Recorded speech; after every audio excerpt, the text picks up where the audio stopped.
Moi, j'ai rejoint aux Beaux-Arts un jour quand des filles m'ont téléphoné pour me demander si je pouvais les aider à faire un montage vidéo.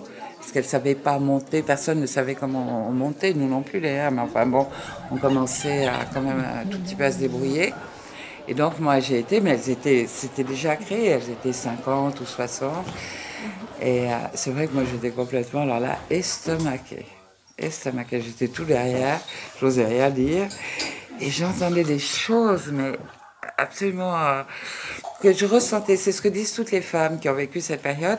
C'était toutes des choses qu'on avait en dedans de nous, qu'on ne savait pas formuler, qu'on n'avait jamais formulé, et que d'autres femmes disaient d'une manière extrêmement claire. Si Carole n'avait pas été là, qu'est-ce qui resterait de notre mouvement? C'est la seule qui l'a filmé.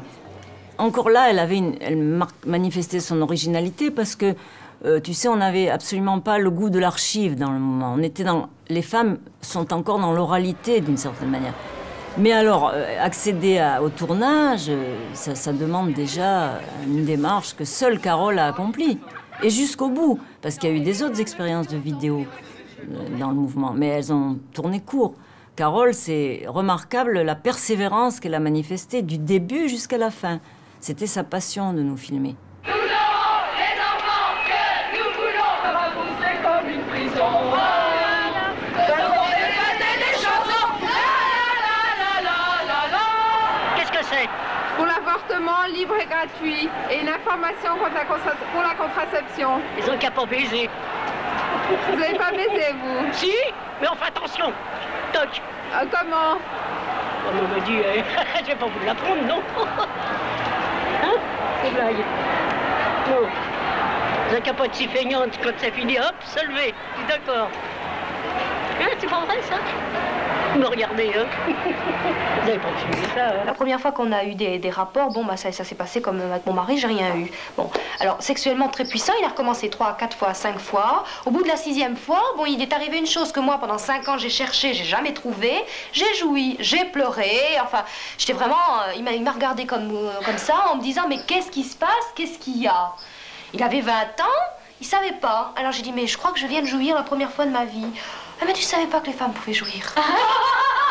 Il faut que la femme, tu vois, consciente, tu vois, libre de choisir, elle adapte la contraception à son corps. Et c'est pour ça que je te dis que toi, maintenant que je vois que premier échec du diaphragme, tu l'avais mal mis. Deuxième échec du diaphragme, tu l'as pas mis parce que tu voulais peut-être l'enfant, enfin bon, des tas de problèmes.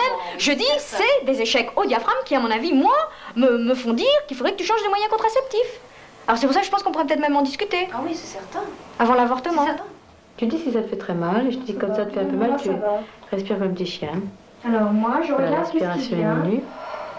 Alors tu vois là, j'ai bien gratté, tu vois, et j'ai vu que ton utérus était complètement vide de tout petit bout de placenta. Alors maintenant, j'enlève doucement ma canule. L'opération est terminée. Je veux dire, la seule manière de montrer notre travail, c'était de le montrer nous-mêmes. Et donc, c'était en même temps très rigolo. Je veux dire, on était un espèce de groupe de Romanichel avec Brigitte Fontaine, Julie Lassin avec son accordéon.